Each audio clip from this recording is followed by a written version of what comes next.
Bab 161, Sungai Prajurit.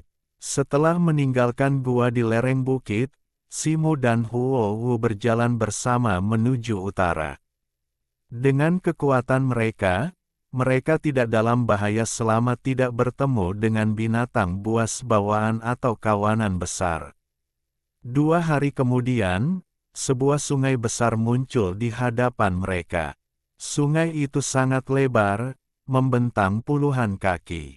Airnya yang deras mengalir dengan gemuruh yang menggelegar. Apakah ini sungai prajurit yang terkenal di tanah terlarang gerbang prajurit? Setelah menyeberanginya, area di seberangnya termasuk dalam area pusat tanah terlarang, kata Simu, matanya berbinar saat mengamati sungai besar di hadapannya. Area di seberang sungai adalah tujuannya memasuki tanah terlarang.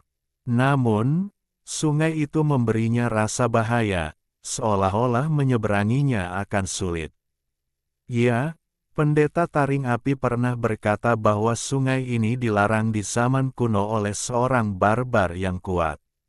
Binatang buas di atas level bawaan di tepi seberang tidak pernah menyeberanginya, tetapi aku tidak tahu apakah itu benar, kata Putri Huo, tatapannya tertuju pada sungai. Mata Simu berkedip, alisnya berkerut saat ia menoleh ke kiri. Cahaya keemasan memancar di pupilnya.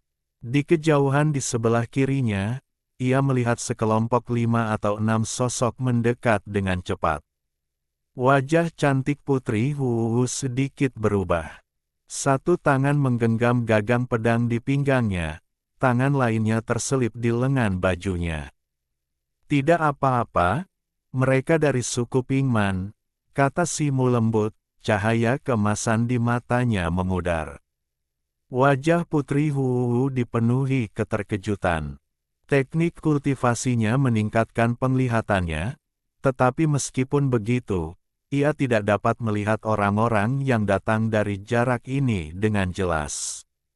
Namun, Simu dapat melihat dengan jelas. Ia menatap Simu dalam-dalam. Sejak pertemuannya dengan Santo Laut, ia selalu merasa bahwa pemuda ini, yang seusia dengannya, tampak diselimuti misteri, perasaan tidak mengerti. Tak lama kemudian, kelompok itu semakin dekat. Ekspresi Putri Huo menjadi rileks. Seperti yang dikatakan Simu, mereka semua berasal dari suku Pingman. 2 orang yang memimpin rombongan, salah satunya mengenakan pakaian suku Qingya, tampak baru berusia sekitar 30 tahun. Pria barbar lainnya telanjang dari pinggang ke atas. Namun, ia mengenakan mahkota bulu emas, simbol suku bulu emas, salah satu dari 4 suku barbar besar. Keduanya memancarkan aura yang kuat dan sempurna, keduanya menguasai kesempurnaan agung pasca Taper. Yang lainnya sedikit lebih lemah, tetapi beberapa telah mencapai tahap akhir kesempurnaan agung pasca Taper. Sebagai perbandingan, kekuatan kesempurnaan agung pasca Taper tahap tengah milik Simu tampak jauh lebih lemah. Jadi, Anda adalah tamu terhormat dari umat manusia, makhluk kesempurnaan agung suku Qingya tersenyum hangat dari kejauhan. Saudara Morang, Putri Huo tersenyum lebar dan membalas sapaan. Simu, yang berdiri setengah langkah di belakang Putri Huo, juga tersenyum. Ia dan Putri Huo telah tinggal di suku Qingya sejak tiba di Gunung Suci, dan mereka cukup akrab dengan penduduknya. Ia pernah bertemu Morang sekali atau 2 kali. Perkenalkan, ini saudara Jin Huang dari suku bulu emas. Morang tertawa terbahak-bahak, menunjuk pemuda barbar bermahkota bulu di sampingnya. Pemuda bermahkota bulu itu tampak agak pendiam, wajahnya selalu acuh tak acuh. Ia hanya mengangguk kepada Putri Huo, Simu, tanpa berkata apa-apa. Saudara Jin, kau sopan. Huo tersenyum, tak terpengaruh oleh ketidakpedulian Jin Huang. Simu melirik ke belakang Jin Huang, tempat sebuah bilah emas bundar raksasa tergantung, ujung luarnya bergerigi tajam. Bilah itu memancarkan cahaya dingin yang menusuk. Ia tercengang dalam hati. Garis-garis samar prasasti sihir terlihat pada bilah gergaji raksasa itu, jelas merupakan senjata sihir. Tingkat tinggi. Tak diragukan lagi itu adalah senjata untuk meraup nyawa. Simu sedang melamun ketika Jin Huang, seolah merasakan sesuatu, tiba-tiba menoleh ke arahnya. Tatapan mereka bertemu di udara, dan hati Simu sedikit bergetar, matanya sedikit perih, tetapi ekspresinya tetap tidak berubah. Simu tersenyum tipis, mengangguk pada Jin Huang, lalu mengalihkan pandangannya. Alis Jin Huang terangkat, dan ia melirik Simu dengan saksama beberapa saat sebelum perlahan mengalihkan pandangannya. Moran kemudian memperkenalkan singkat keempat orang barbar yang tersisa, 2 dari suku Naro dan 2 dari suku Ujiao. Meskipun asal-usul mereka beragam, minat mereka yang sama membuat mereka cukup akrab. "Saudara Moran, apa yang membawamu ke Sungai Prajurit?" tanya Putri Huwu langsung setelah beberapa percakapan singkat. "Kita telah berkumpul bersama selama 2 hari terakhir. Baru-baru ini kita bekerja sama untuk memburu 2 binatang buas yang kuat di dekat sini dan sedang mencari mangsa lainnya. Karena kalian berdua tidak memiliki target khusus, bagaimana kalau kita bepergian bersama?" kata Moran sambil terkekeh. Petik 2. Baiklah, daerah terlarang ini memang cukup berbahaya. Lebih aman bepergian berkelompok. Putri Huwu bertukar pandang dengan Simu dan mengangguk setuju. Bagus sekali. Wajah Moran berseri-seri gembira, lalu ia bertepuk tangan dan tertawa. Mengesampingkan, Simu, seorang kultivator alam perolehan tingkat menengah, ia masih sangat optimis dengan kemampuan Huwu. Lagi pula, ia dikirim oleh aliansi manusia, jadi ia pasti memiliki banyak harta karun. Jadi, kemana kita selanjutnya? Sudah memutuskan, tanya Putri Huwu. Kita belum punya tujuan pasti. Kita berencana menyusuri Sungai Prajurit dan memburu sebanyak mungkin binatang buas kesempurnaan agung yang telah diperoleh, kata Moran terus terang, alisnya berkerut. Sedangkan mangsa yang sebenarnya, seharusnya berada di seberang sungai. Mata indah Putri Huwu berkedip saat berbicara. Semua orang menoleh dengan heran. Putri Huwu, apakah kau menyiratkan ingin mencapai seberang sungai? Moran dan Jin Huang bertukar pandang, sedikit senyum tersungging di wajah mereka. Benar, kata Putri Huwu dengan tenang. Setelah berada di area terlarang selama 4 atau 5 hari, ia perlahan-lahan merasakan perbedaan antara orang barbar biasa dan yang ganas. Jika dia tidak mengambil risiko berburu beberapa binatang buas tingkat tinggi, dia dan para barbar biasa tidak akan memiliki kesempatan untuk memenangkan kompetisi ini. Ada binatang buas bawaan yang mengintai di seberang sungai. Dengan kekuatan kita, jika kita bertemu mereka, kita pasti akan mati. Teriak seorang pria besar dari suku Ujiao. Kedua barbar dari suku Naluo juga menggelengkan kepala, jelas tidak setuju untuk pergi ke wilayah tengah. Putri Huwu mengerutkan kening dan berbalik menatap Simu. Karena putri akan pergi ke sisi lain, aku, tentu saja akan tetap di sisimu, kata Simu tanpa ragu. Ketika keempat orang dari suku Ujiao dan Naluo mendengar ini, mereka memandang Simu dengan jijik.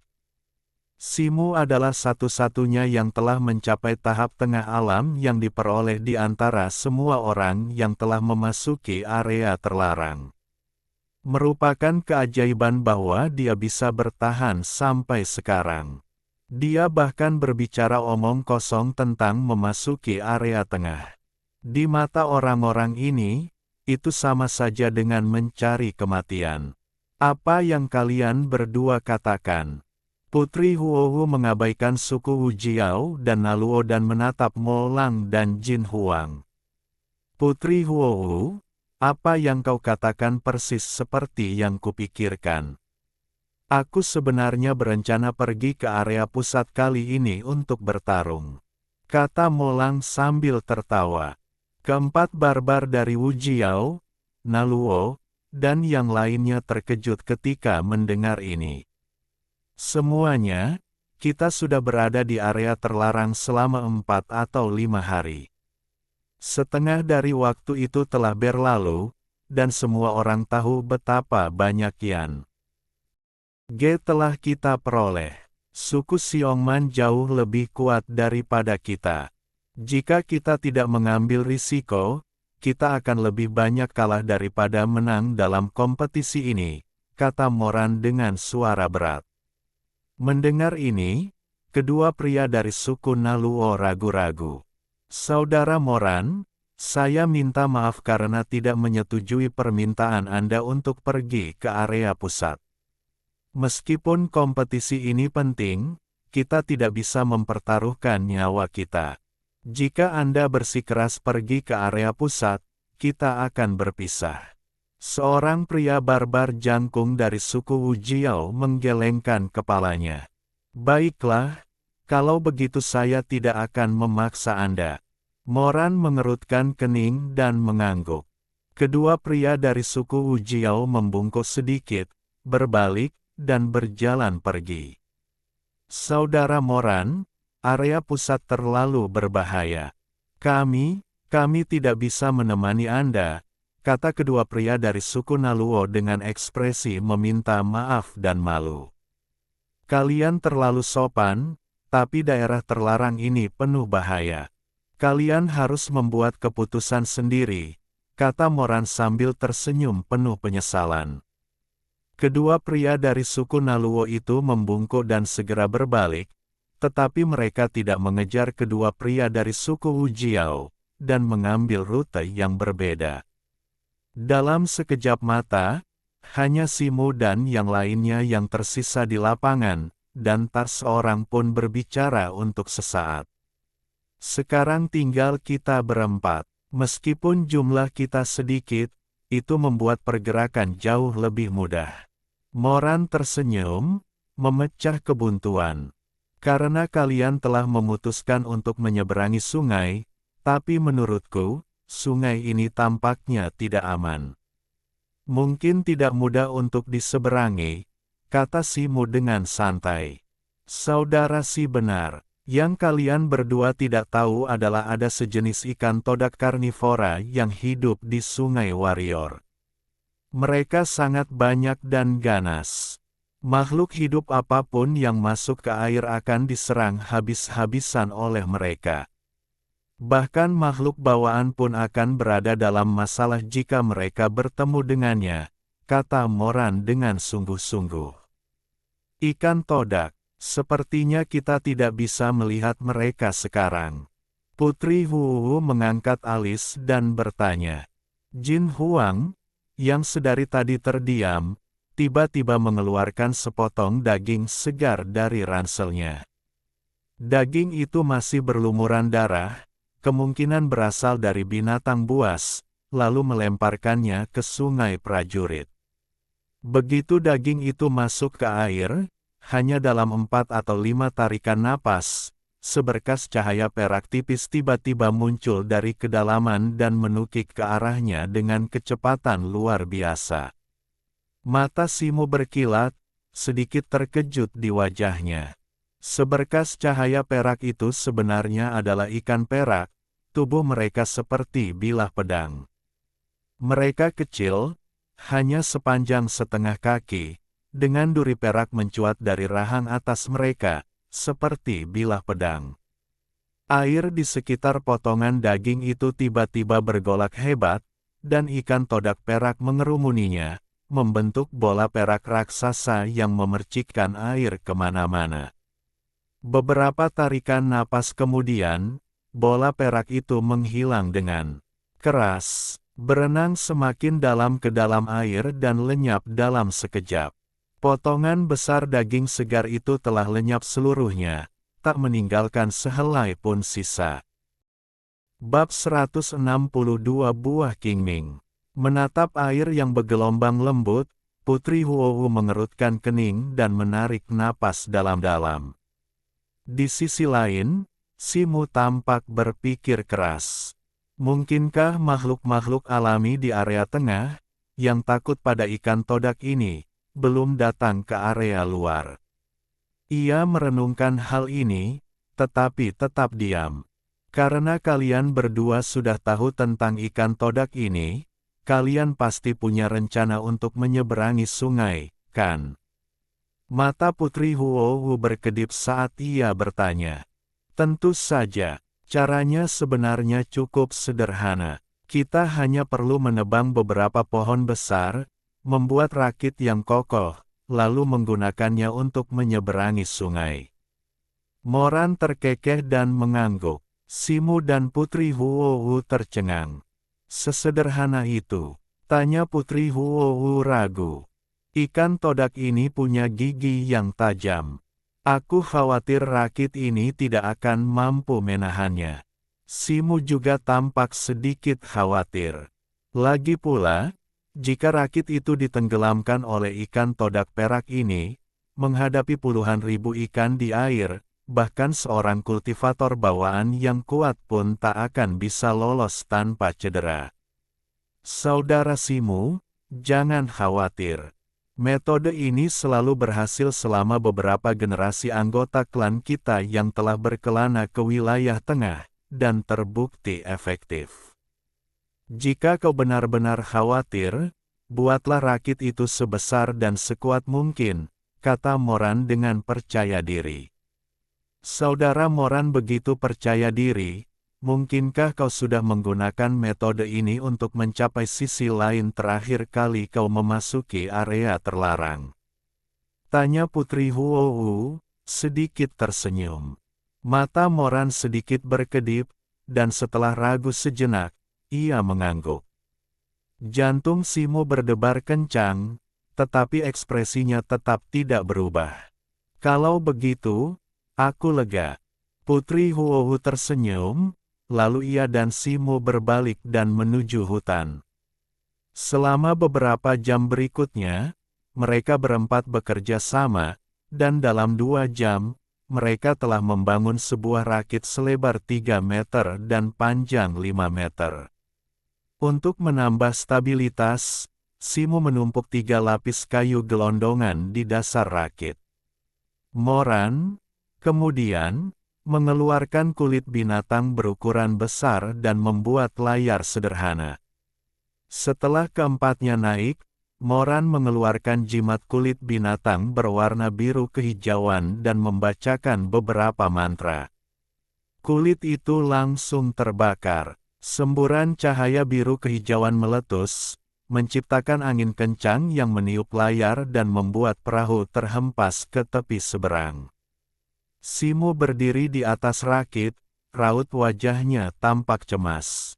Satu tangan mencengkeram erat gagang pisau hitam meteoritnya, sementara tangan lainnya, yang terselip di lengan bajunya, diam-diam menggenggam jimat kulit binatang berwarna hitam. Jimat itu adalah jimat yang ia rampas dari kaum barbar botak suku ular ganas. Ia telah memperoleh 2 jimat, dan kemudian bereksperimen dengan salah satunya, menemukan bahwa sihir yang terkandung di dalamnya mirip dengan mantra tambahan tingkat rendah yang dikaitkan dengan angin yang disebut teknik sayap angin. Teknik ini dapat memanggil angin kencang, memungkinkan seseorang untuk bepergian dan meluncur dalam jarak tertentu. Meskipun Simu pernah mendengar tentang teknik sayap angin ini, teknik ini tidak disebutkan dalam kitab suci jimat spiritual.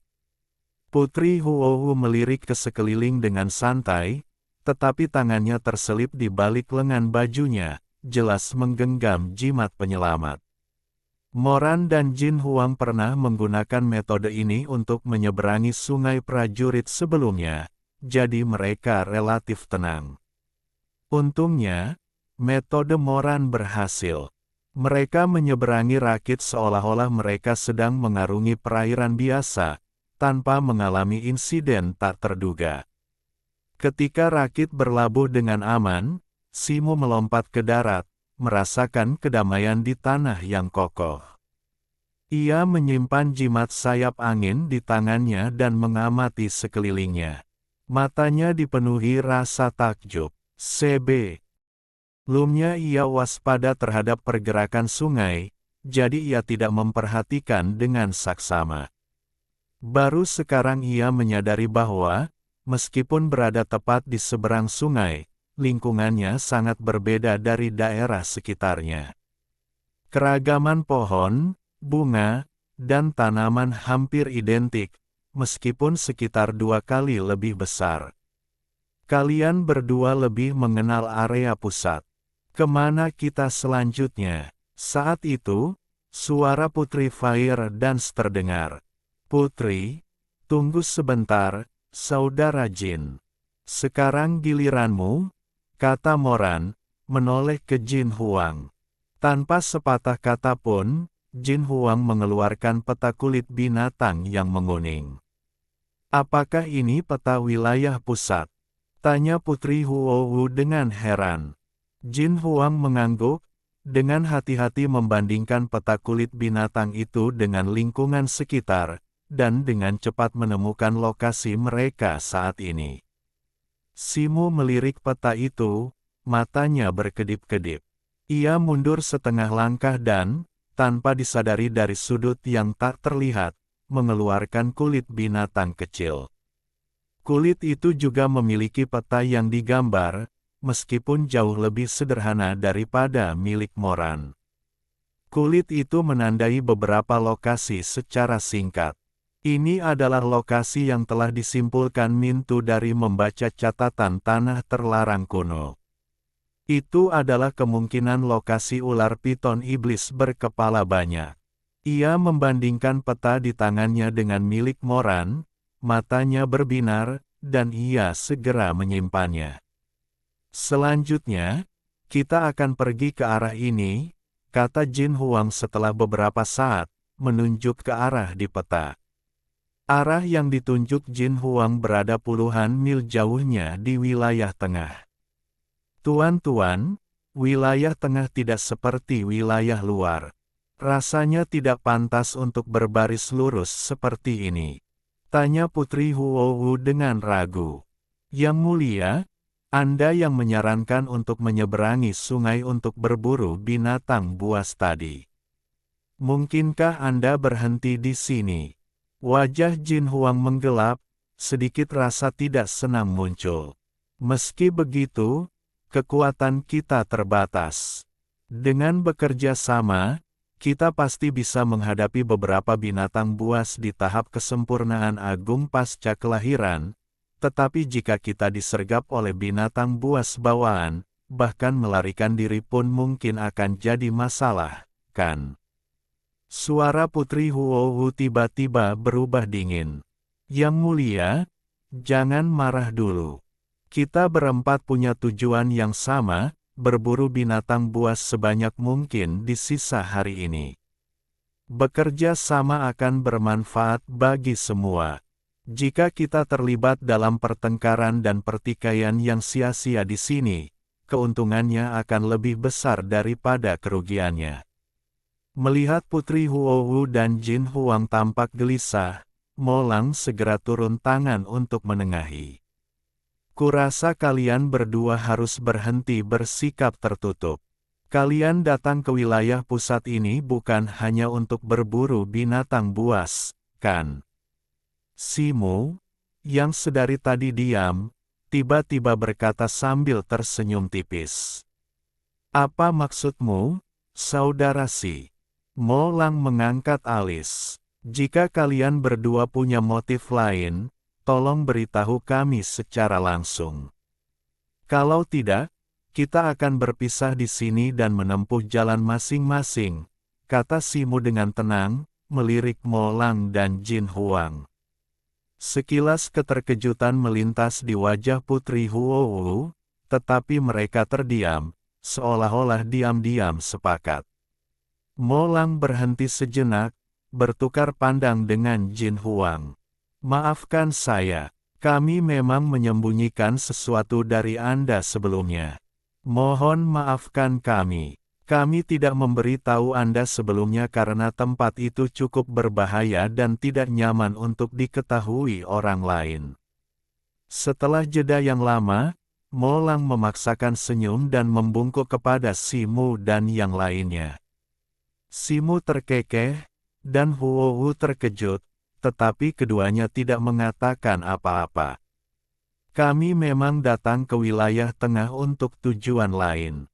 Saya ingin tahu apakah Anda pernah mendengar nama buah es hijau. Mo Lang melanjutkan, buah es hijau. Simu tampak berpikir, mungkinkah ada buah es hijau di sini?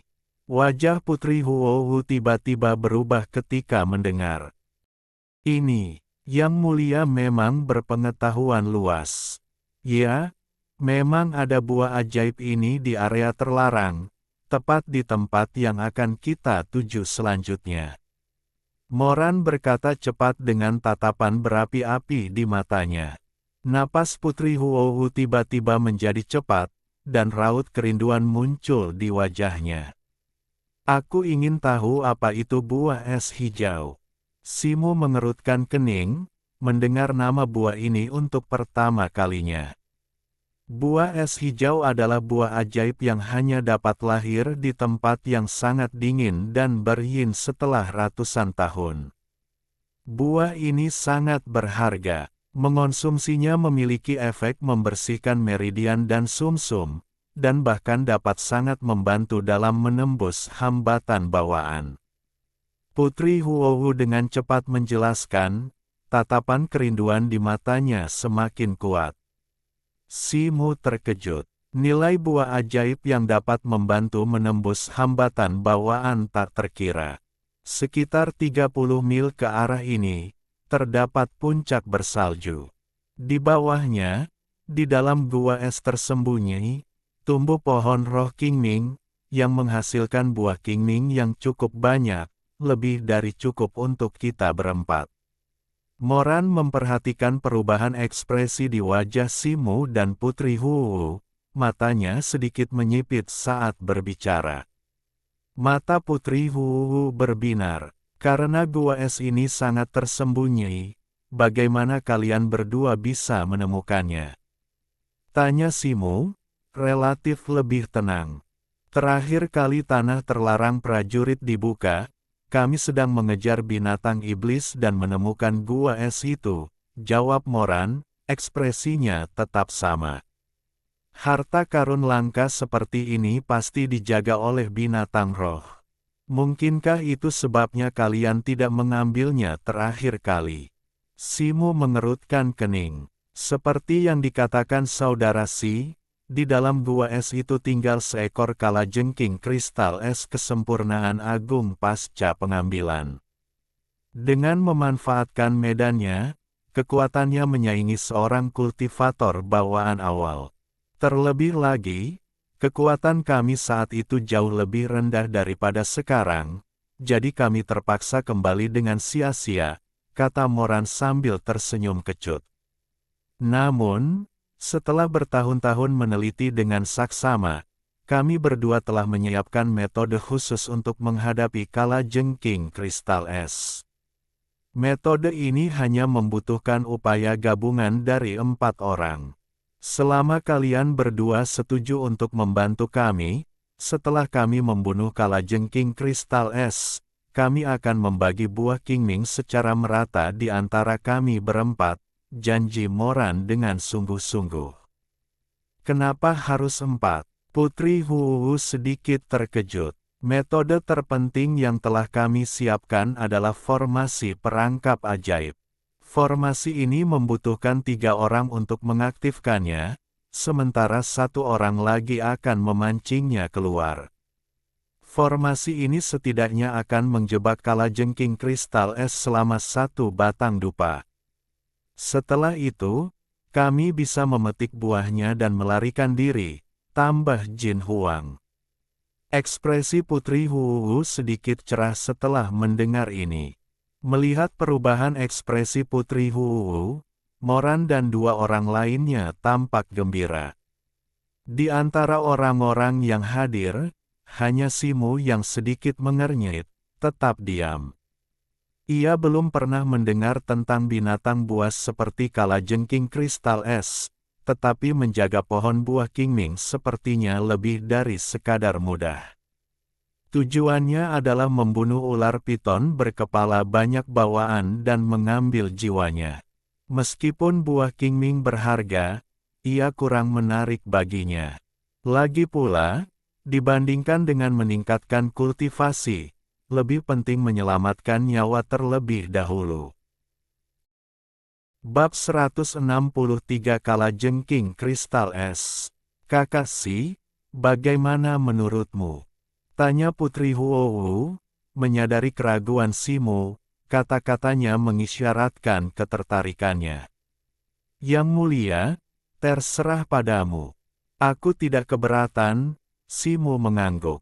Ia hendak menolak, tetapi kemudian ia berpikir arah menuju gua es itu searah dengan sarang ular piton berkepala banyak di peta, jadi itu bukan jalan memutar.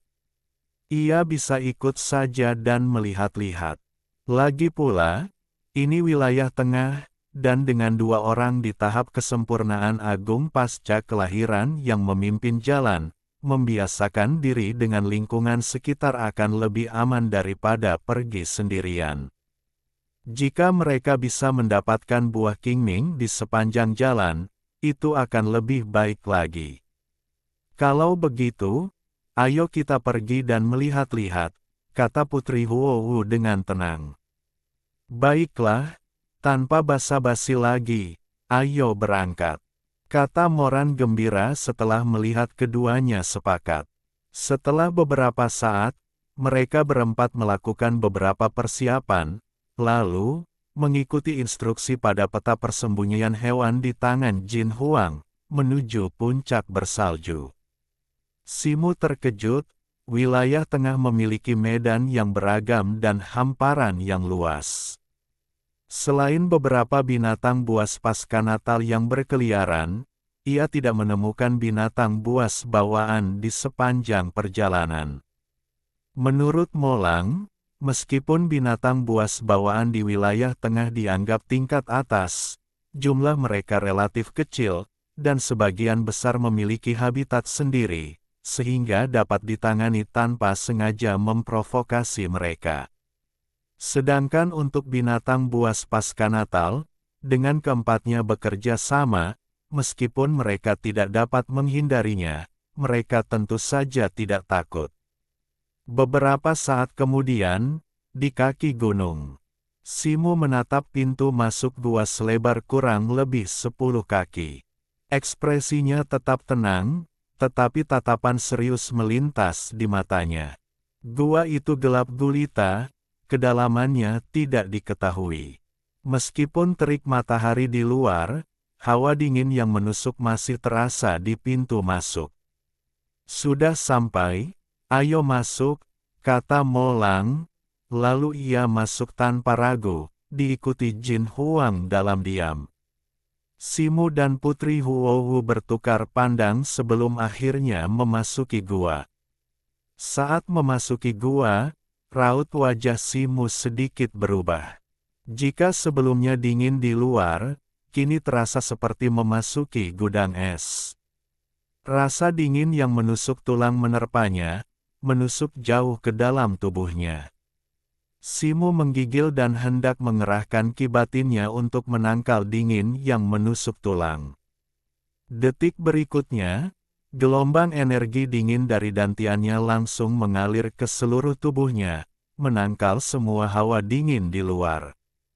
Tubuhnya benar-benar bebas dari rasa dingin. Simu terkejut, lalu langsung mengerti. Itu pasti energi dingin yang terkumpul dalam ki-nya saat berlatih Tuo Renjue. Dengan lega, ia melihat sekeliling dan melihat lapisan es tebal terbentuk di dinding batu di sekitarnya. Di bawah cahaya obor, lapisan es itu memantulkan cahaya berkilauan dan tembus pandang yang membentang jauh. Dipimpin oleh Moran dan dua orang lainnya, mereka menyusuri gua, dan akhirnya tiba 1/4 jam kemudian di sebuah ruang luas bagai kristal. Seluruh ruang itu, selebar ratusan kaki, seluruhnya terdiri dari lapisan es tebal, yang dipenuhi bongkahan es tak terhitung jumlahnya dengan berbagai bentuk. Di tengahnya, terbungkus beberapa bongkahan es raksasa, sebuah pohon buah perak setinggi beberapa kaki tampak menonjol. Tepat di depan pohon itu terdapat sebuah kolam dingin, berdiameter 2 atau 3 kaki, yang kini tertutup lapisan es tipis.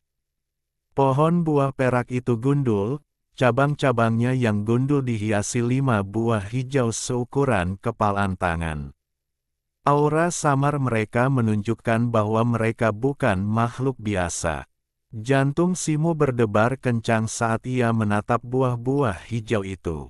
Namun, ketika pandangannya tertuju pada kolam dingin yang tenang di depan pohon buah itu, matanya menyipit. Pada saat itu, Putri Huowu dan ketiga orang lainnya berhenti serempak. Molang dan Jin Huang menatap pohon buah perak itu dengan penuh gairah. Putri Huowu, meskipun pendiam, tidak merahasiakan hasratnya terhadap buah itu. Aku akan melihat dulu, bisik Molang setelah mengalihkan pandangannya. Ia lalu menghunus kapak hijau besar dari punggungnya dan melangkah maju dengan tatapan waspada. Meskipun bertubuh besar, langkah Molang ternyata ringan. Setiap beberapa langkah, ia akan berhenti dan melihat sekeliling, memastikan tidak ada yang salah sebelum melanjutkan. Keheningan menyelimuti seluruh ruangan. Jika Molang dan yang lainnya tidak secara gamblang menyebutkan kalajengking kristal es kesempurnaan agung tahap laten yang menjaga pohon roh, Simo pasti meragukan keberadaan binatang buas itu. Sesaat kemudian, Molang muncul kurang dari 9 meter dari kolam yang dingin. Bersembunyi di balik batu es besar, ia mengamati sekelilingnya sejenak, tatapannya akhirnya tertuju pada kolam. Setelah ragu sejenak, ia mengangkat tangannya dengan hikmat dan membuat gestur aneh di belakangnya. Melihat ini, Simo dan ketiga orang lainnya berjingkat ke arah Molang. Mereka bertiga juga berhenti di batu es besar tempat Moran berdiri. Masing-masing dari mereka kemudian mengeluarkan spanduk segitiga hitam yang ditenun dari kulit binatang. Di tengah spanduk itu terdapat seekor laba-laba putih yang tampak seperti manusia, tampak mengerikan. Kalajengking kristal es seharusnya ada di kolam dingin. Aku akan memancingnya keluar. Kalian semua akan berkonsentrasi untuk menjebaknya. Setelah aku mendapatkan buah Qingming, kita akan segera mundur melalui jalan yang sama seperti saat kita datang, bisik Moran. Mendengar ini, Simo dan ketiganya diam-diam berjalan menuju kolam dingin, bersembunyi di balik batu es yang terpisah, membentuk tanduk halus yang melingkar. Kemudian, masing-masing dari mereka menggigit lidah, menyemburkan darah ke spanduk di tangan mereka. Simbol laba-laba putih dan penyihir di spanduk langsung berubah menjadi merah darah, seolah hidup, menggeliat perlahan.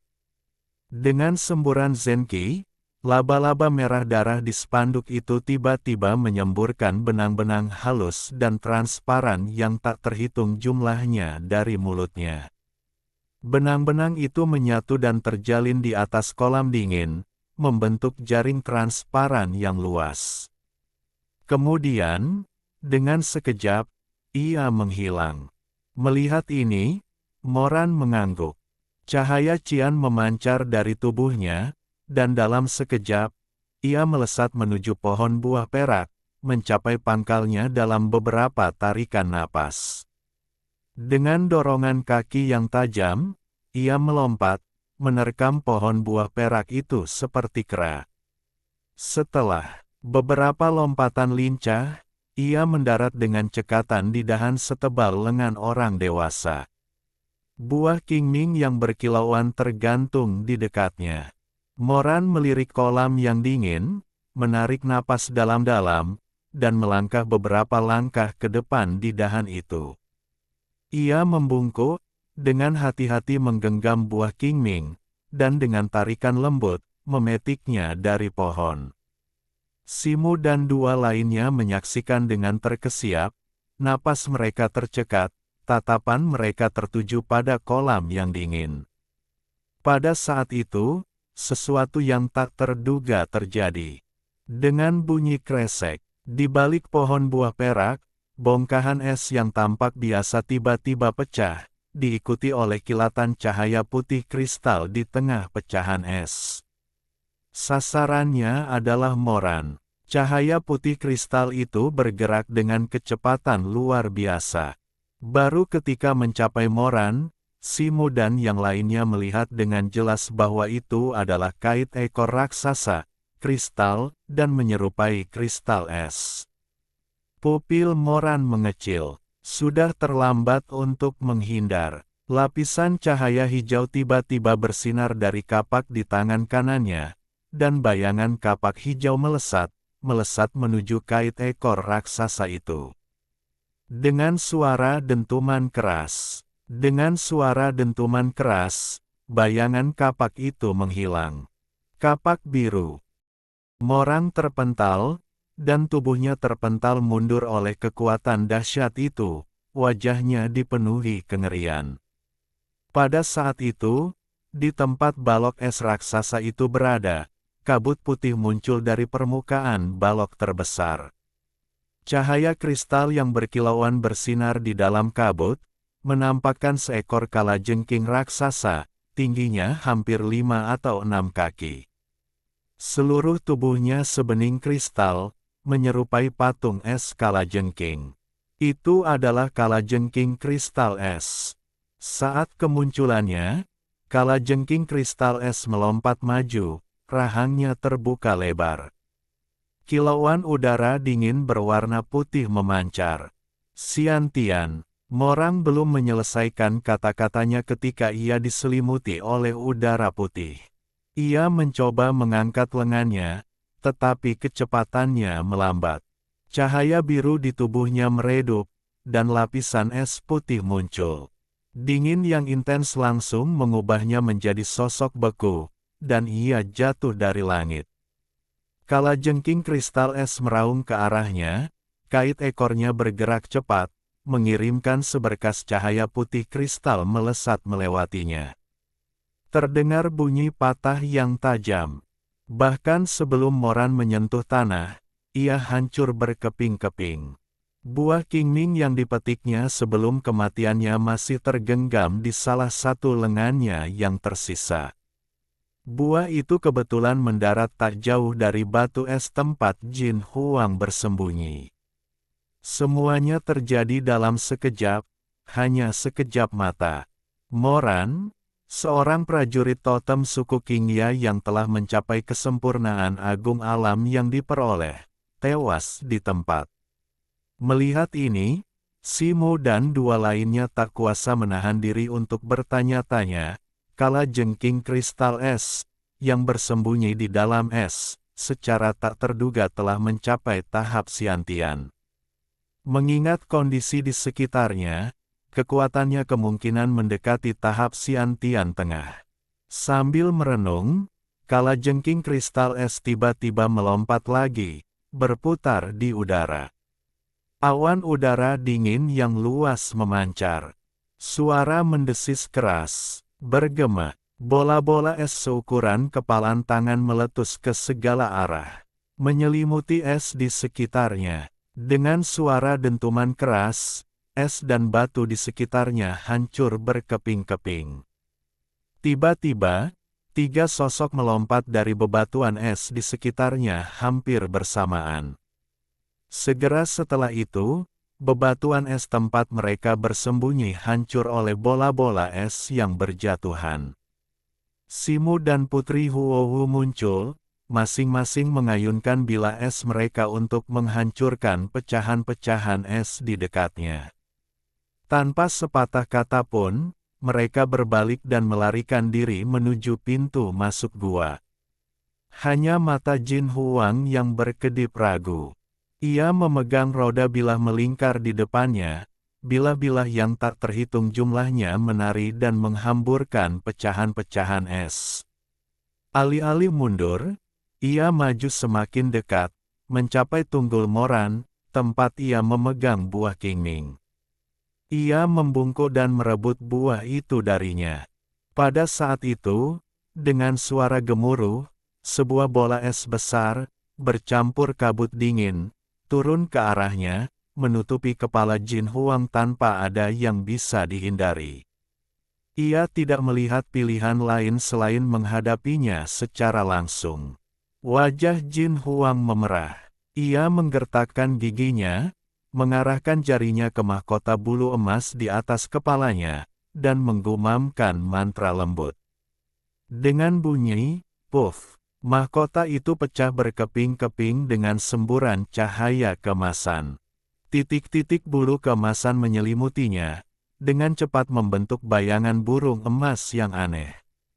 Bayangan ini menyelimuti burung itu, mengubahnya menjadi jejak cahaya keemasan saat ia dengan cepat terbang menuju pintu keluar. Cahaya keemasan itu dengan cepat melewati kepala Simu dan Putri Huohu.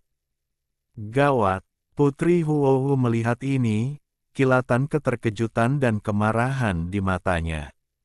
Jin Huang jelas berniat merebut buah spiritual itu dan menjadikannya kambing hitam. Simu dan Putri Huohu kini berjalan berdampingan, kurang dari 50 kaki dari pintu masuk gua. Melihat cahaya keemasan melintas di atas kepala, ekspresinya berubah drastis. Tiba-tiba, ia meraih pinggang ramping Putri Huohu. Putri Huohu terkejut dan hendak mengatakan sesuatu ketika, sesaat kemudian, jimat kulit binatang hitam di tangan Simu tiba-tiba meledak. Sepasang sayap gelap tiba-tiba terbentang dari belakangnya, dan mereka berdua tiba-tiba terbang ke udara. Kemudian, dengan suara mendesis, sepetak besar paku es hampir menyerempet mereka berdua. Suara hujan yang menghantam daun pisang bergema terus-menerus. Area di sekitar mereka, radius lebih dari 3 meter, kini tertutupi oleh bongkahan es yang padat. Jika mereka tetap di tanah, mereka pasti akan musnah. Bab 164, masing-masing melakukan urusannya sendiri. Di udara, Putri Huohu menunduk dengan rasa takut yang masih tersisa. Sesaat kemudian, ia merasakan lengan besi Simu melingkari pinggangnya erat-erat. Aroma maskulin tercium di hidungnya, dan rona merah langsung menyebar di pipinya. Jin Huang dalam masalah, kata Simu dingin, alisnya berkerut. Apa yang terjadi?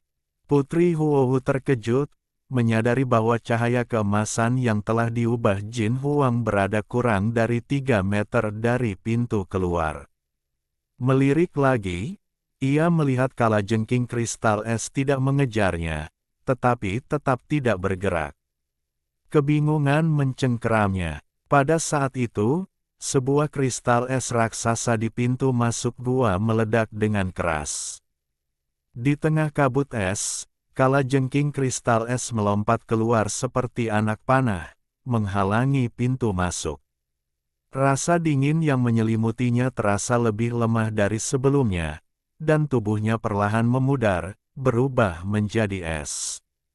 Ice escape. Ekspresi Putri Huohu menjadi gelap. Wajah Simu menggelap, dan ia mengeratkan cengkeramannya pada pisau hitam meteorit itu. Pada saat itu, kalajengking kristal es melompat, dua baris kakinya yang pendek menopang tanah. Ia mengangkat salah satu cakar raksasanya dan menebas udara. Seketika, seekor kura-kura kristal es yang tembus cahaya, membawa hawa dingin yang tajam, menebas ke arah cahaya keemasan yang telah diubah Jin Huang. Cahaya keemasan itu memudar di udara, dan Jin Huang tiba-tiba menghentikan penerbangannya. Raut terkejut dan marah memenuhi wajahnya, tetapi ia langsung mendengus dingin. Roda pedang melingkar di tangannya, yang memancarkan cahaya keemasan, terlepas dari tangannya dan menghantam kura-kura kristal es itu. Klang-klang-klang, dentuman logam yang menggema beradu di udara. Cahaya keemasan yang berputar-putar itu langsung mengiris kura-kura kristal es itu. Suara mendesis keras mengirimkan pecahan-pecahan es beterbangan kemana-mana, tetapi itu hanya berlangsung 2 atau 3 tarikan napas sebelum runtuh. Mata Jin Huang menajam, dan karakter-karakter penyihir pada roda pedang melingkar berdenyut seolah hidup. Dengan ledakan yang menggelegar, pedang itu meledak menjadi bola cahaya keemasan, dan sosok bayangan kura-kura kristal es raksasa menghilang menjadi kepulan kabut, seperti salju yang bertemu sinar matahari. Bersamaan dengan itu, serangkaian suara berderak cepat bergema di udara. Semburan api es yang besar tiba-tiba meletus dari mulut kalajengking kristal es, melesat ke arah Jin Huang.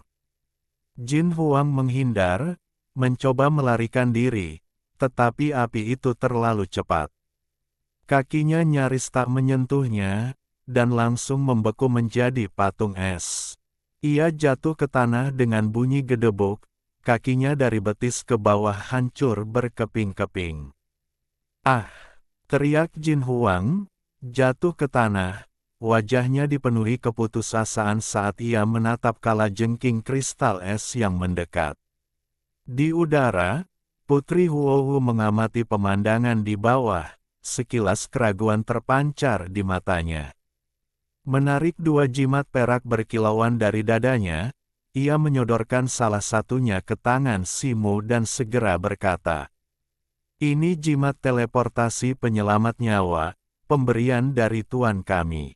Jimat ini memungkinkanku berteleportasi puluhan mil secara acak. Aku pernah menggunakan satu jimat saat diserang di gurun hari itu, dan sekarang aku hanya punya 2 jimat ini. Soal apakah jimat ini akan memindahkanku ke sarang monster lain, kau harus berharap yang terbaik." Sebelum Simu sempat menjawab, Putri Huohu menamparkan jimat itu ke tubuhnya, dan sebuah bola cahaya perak pucat menyelimutinya dalam sekejap mata. Simu merasakan kilatan cahaya perak di depan matanya, dan tangannya terasa lebih ringan. Putri Huohu menghilang dalam cahaya perak. Merasakan aroma samar yang tertinggal di tangannya, Simu menggenggam jimat perak itu erat-erat.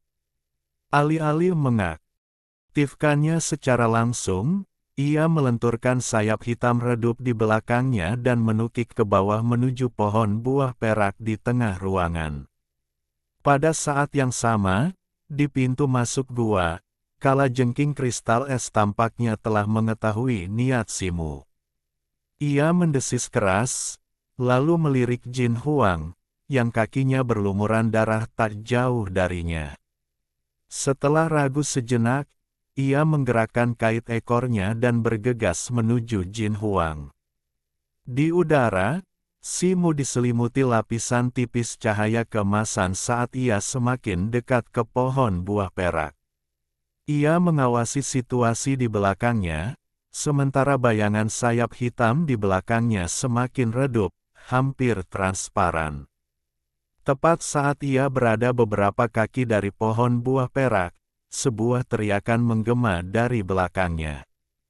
Pada saat yang sama, bongkahan es lain tak jauh dari kolam dingin tiba-tiba meledak, dan kalajengking kristal es, sekali lagi membawa embusan angin, menyerbu ke arah Simu.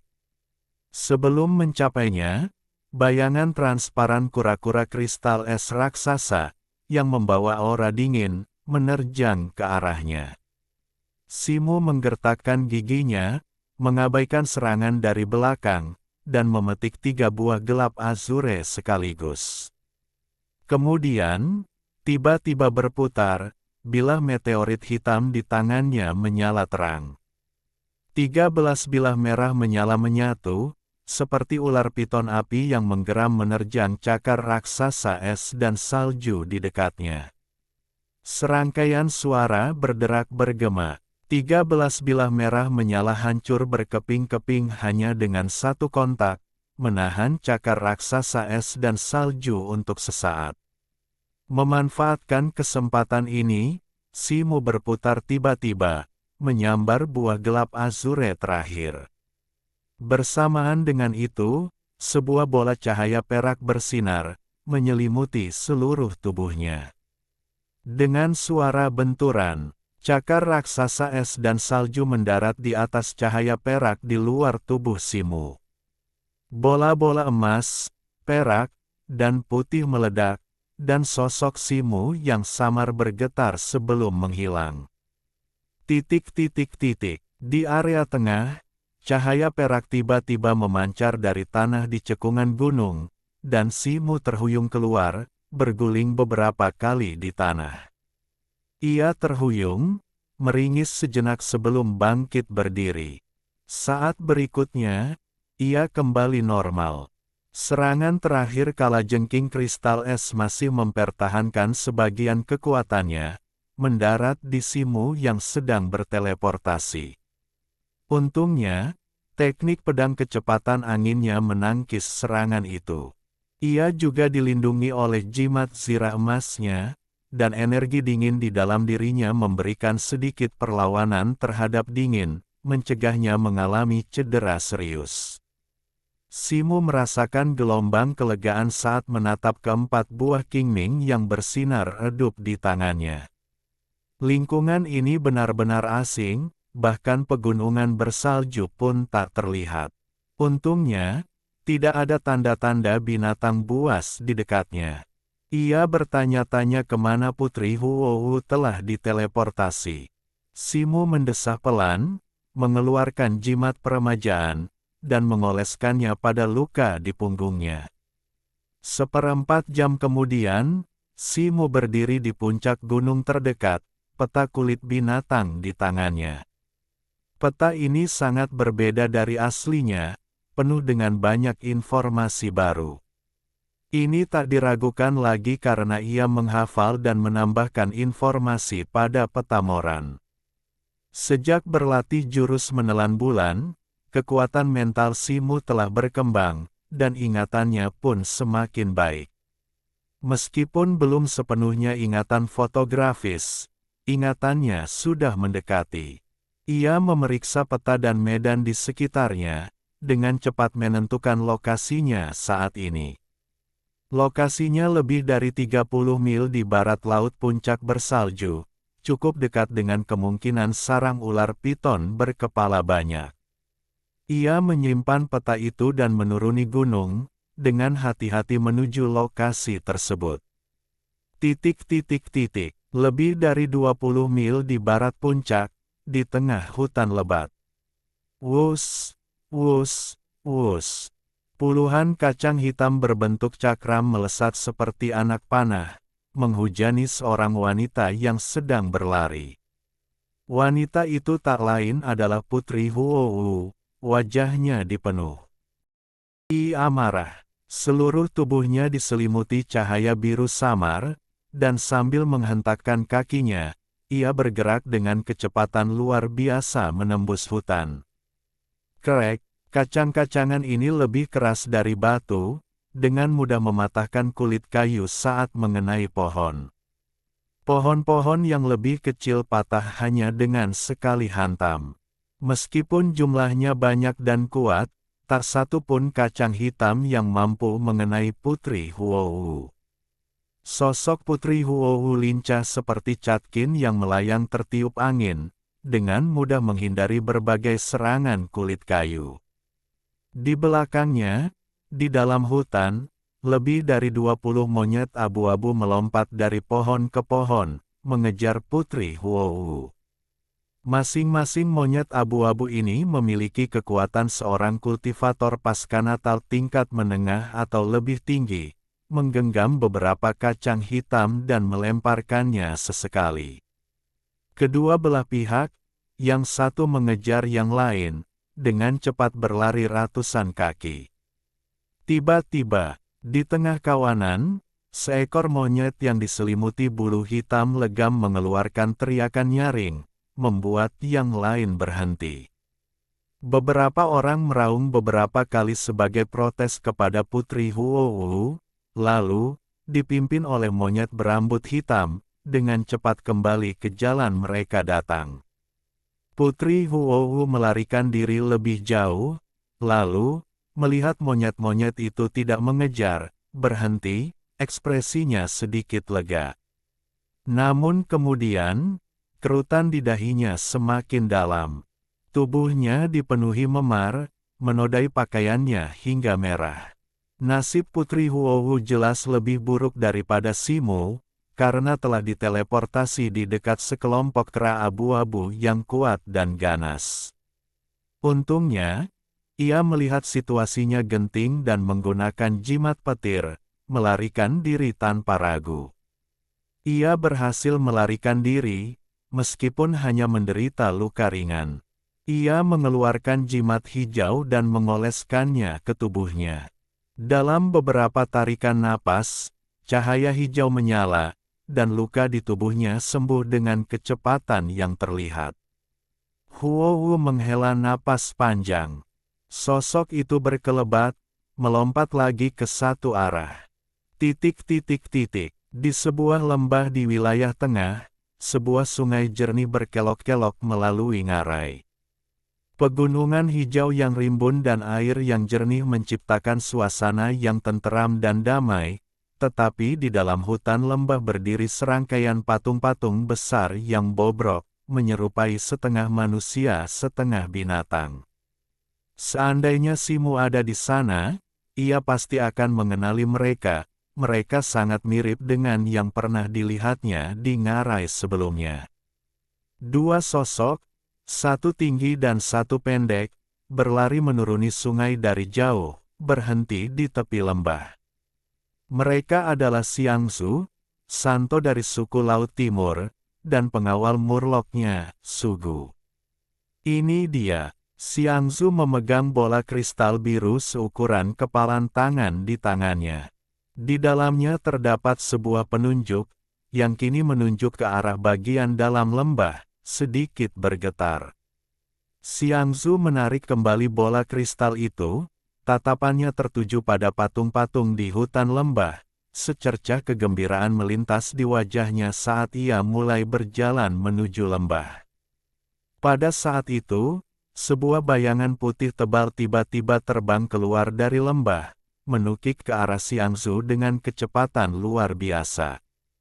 Santo, hati-hati. Wajah Sugu memucat, berdiri 2 atau 3 langkah di belakang Xiangzu, sudah terlambat untuk maju melindunginya, jadi ia hanya bisa berteriak memperingatkan.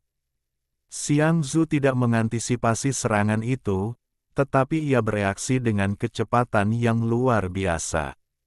Dengan satu ketukan kakinya, ia berputar tiba-tiba, bergerak beberapa kaki ke samping seperti bunga catkin willow yang tertiup angin, menghindari cahaya putih. Namun cahaya putih itu tiba-tiba berputar, seolah hidup, dan berputar ke arah Xiangzu lagi. Dengan suara, bang, yang teredam, Sugu akhirnya menyusul. Trisula di tangannya bersinar biru, bertabrakan dengan cahaya putih dengan suara gemuruh yang menggelegar. Kekuatan cahaya putih itu luar biasa, dan Sugu tanpa sadar mundur selak. Engkah, wajahnya memucat, dan buku-buku jarinya yang mencengkeram trisula terasa mati rasa. Ia mencoba mengatur napas, tetapi ia tidak bisa menarik kembali trisula yang terlilit cahaya putih itu. Wajah Sugu memucat. Ia mengamati dengan saksama, akhirnya melihat cahaya putih itu. Ternyata itu adalah segumpal sutra laba-laba tebal yang kusut jadi satu, setebal lengan. Bab 165, Mengambil Risiko. Benang laba-laba putih itu meleset dari sasaran dan langsung tercabut, tanpa diduga menyeret Sugu yang sedang menggenggam trisula. Pada saat itu, kilatan cahaya biru menebas benang laba-laba putih dengan kecepatan luar biasa. Dengan sekejap, benang laba-laba putih itu pun terpotong. Tak jauh dari sana, Xiangzu menggenggam koral 5 warna di tangan kirinya, sementara di tangan kanannya, muncul sebuah pedang lengkung biru berbentuk ular. Bilahnya berkelap-kelip dengan cahaya biru redup, jelas merupakan artefak yang sangat kuat. Cahaya biru yang baru saja memotong benang laba-laba itu jelas berasal dari bilah pedang ini. Benang laba-laba putih yang tersisa berkelebat dan menghilang ke dalam lembah. Sesaat kemudian, pepohonan di lembah berdesir keras, dan sesosok bayangan hitam besar melompat keluar. Itu adalah seekor laba-laba raksasa, lebih tinggi dari manusia, ditutupi duri-duri tebal dan tajam. Punggungnya ditandai dengan garis-garis hitam dan kuning, menyerupai garis-garis harimau.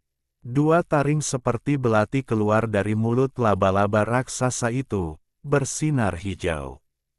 4 pasang mata, dengan ukuran yang bervariasi, memancarkan cahaya sedingin es, menatap tajam Xiangzu dan yang lainnya. Laba-laba iblis bergaris harimau. Wajah Sugu menggelap, dan ia berseru kaget. Dilihat dari penampilannya, ia pasti baru saja maju ke alam Xiantian. Kita harus merebut harta karun di dalam lembah, kata Xiangzu tenang. Belati berbentuk ular dan koral 5 warna di tangannya berkilauan secara bersamaan. Di tempat lain di wilayah tengah, 5 anggota suku barbar yang telah mencapai kesempurnaan agung alam perolehan membentuk lingkaran, mengelilingi seekor harimau raksasa berwarna merah darah. Harimau merah darah itu jelas merupakan makhluk Xiantian, tetapi sekarang, tombak tulang tebal telah menusuk salah satu kaki belakangnya, menyebabkannya tersandung. Kelima orang ini, semuanya dari suku barbar ganas, sangat lincah dan terkoordinasi satu sama lain. Mereka berhasil menjebak harimau itu, dan upaya harimau itu untuk menyerang keluar berhasil ditepis oleh kelima orang itu. Mayat 4 atau 5 orang barbar tergeletak di tanah tak jauh dari sana, darah mereka mengucur deras. Kematiannya mengerikan. Orang-orang biadab, orang barbar biasa, suku laut, dan bahkan manusia dari ras yang kuat, semuanya dengan bersemangat menjelajah ke wilayah tengah. Namun, wilayah tengah penuh dengan bahaya.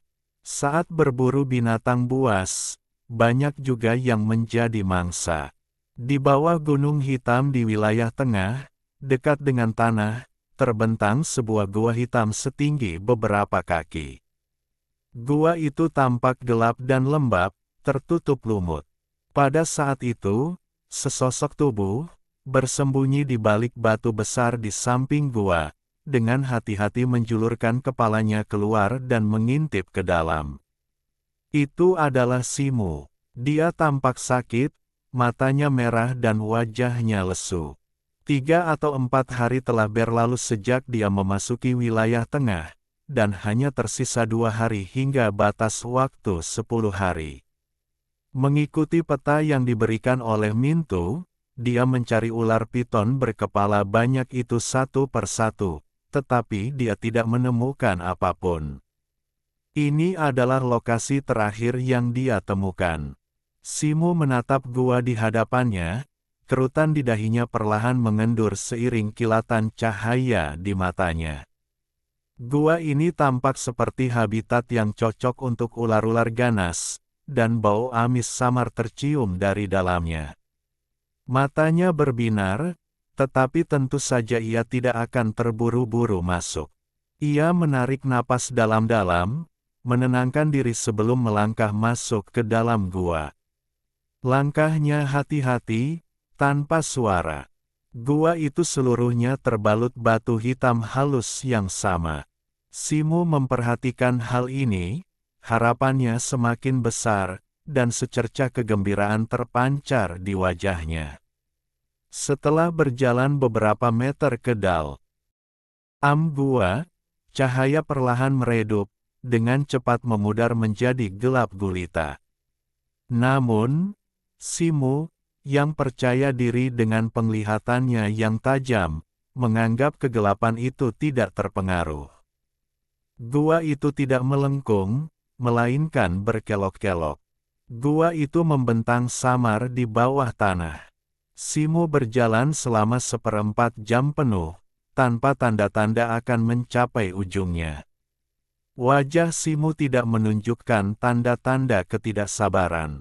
Satu tangan mencengkeram gagang pisau hitam meteoritnya, sementara tangan lainnya terselip di lengan bajunya, menggenggam beberapa jimat.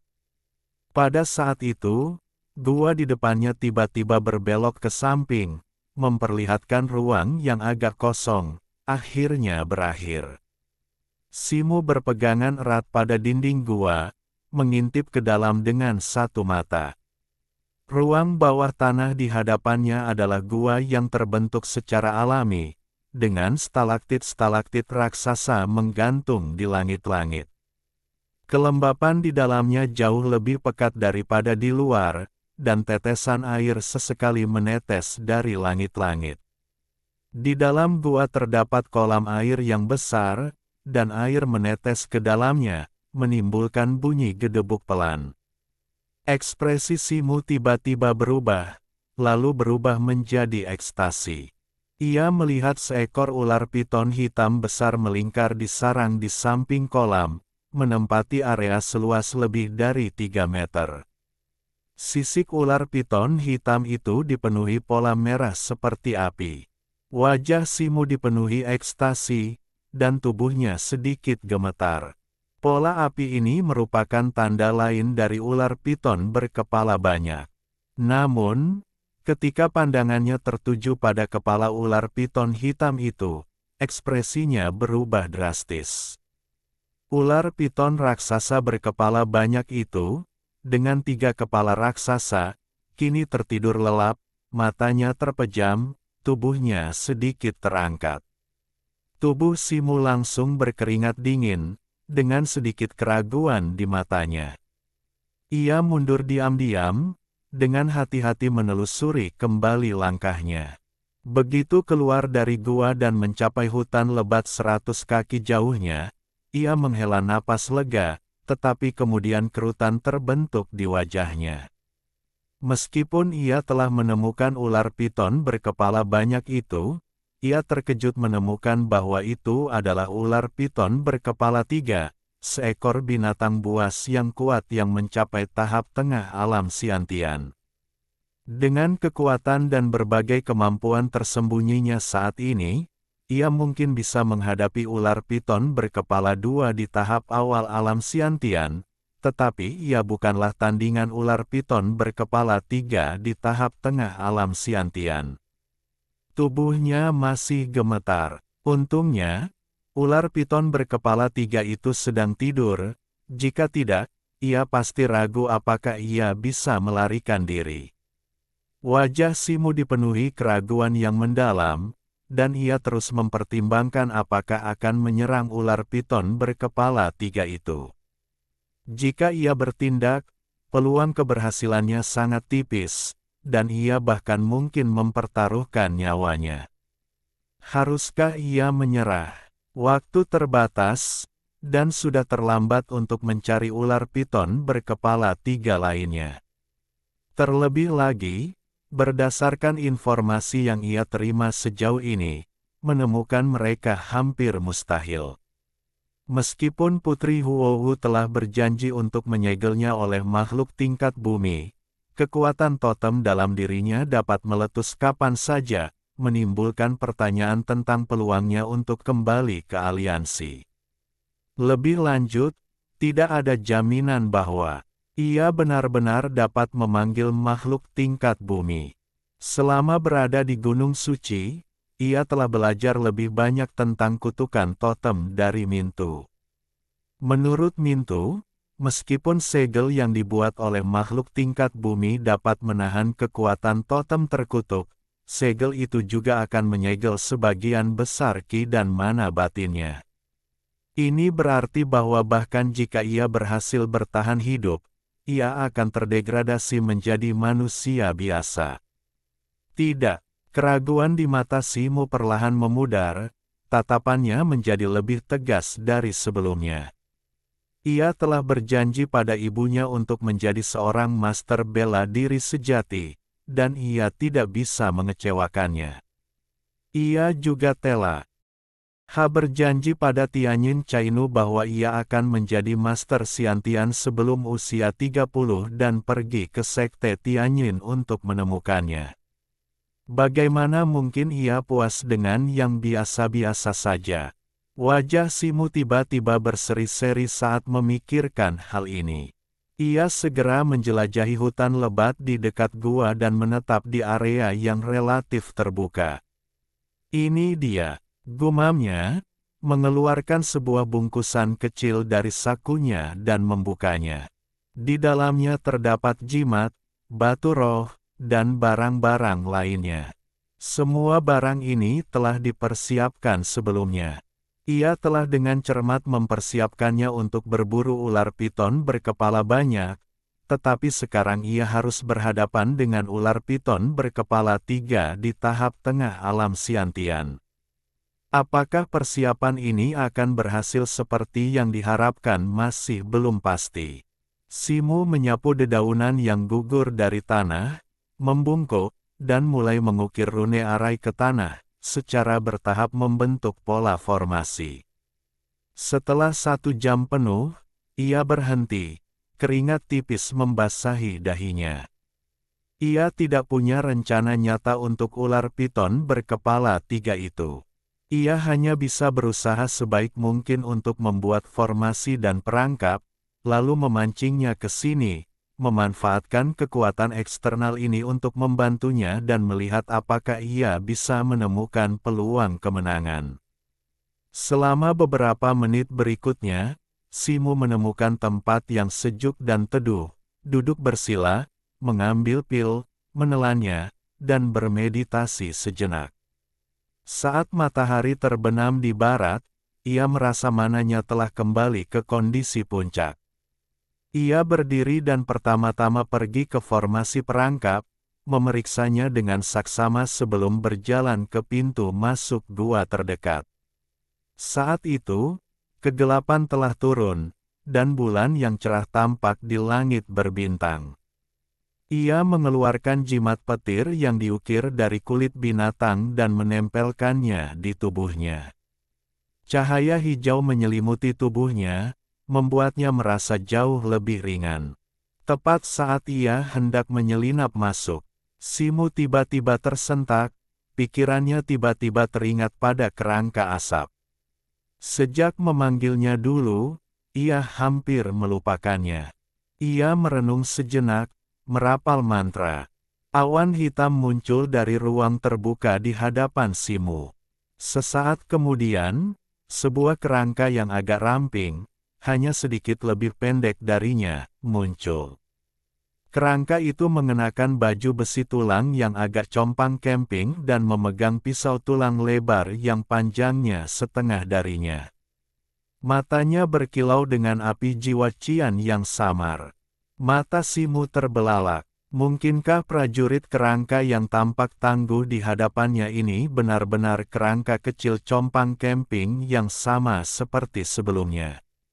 Ia mengitari Yan Luo, matanya dipenuhi rasa takjub. Dengan sapuan kekuatan spiritualnya, ia dengan cepat merasakan kekuatan Yan Luo saat ini. Ia telah mencapai tahap awal alam yang diperoleh. Aku tidak menyangka kekuatan kerangka ini meningkat begitu cepat setelah tidak melihatnya selama beberapa tahun. Simu dipenuhi rasa takjub. Tahukah Anda, ketika Yan Luo pertama kali dipanggil, kekuatannya hanya setara dengan level ke-7 atau ke-8 dari Bon Tempering Realm, dan ekspresinya kusam. Dalam pertarungan sungguhan, itu mungkin akan jauh lebih rendah daripada bahkan magang seniman bela diri rata-rata. Pada saat ini, kerangka Yan Luo berwarna putih keabu-abuan, tetapi lengan kanan dan tengkoraknya berbeda dari yang lain, tampak memiliki kualitas yang lebih tembus cahaya. Ekspresi Yan Luo bingung, dan dia perlahan mengalihkan pandangannya ke arah Simu. Manusia dan kerangka saling menatap sejenak, dan alis Simu sedikit berkerut. Secerca emosi berkedip-kedip di api jiwa biru di mata yang lain. Tetapi ketika dia melihat lebih dekat, perasaan itu lenyap.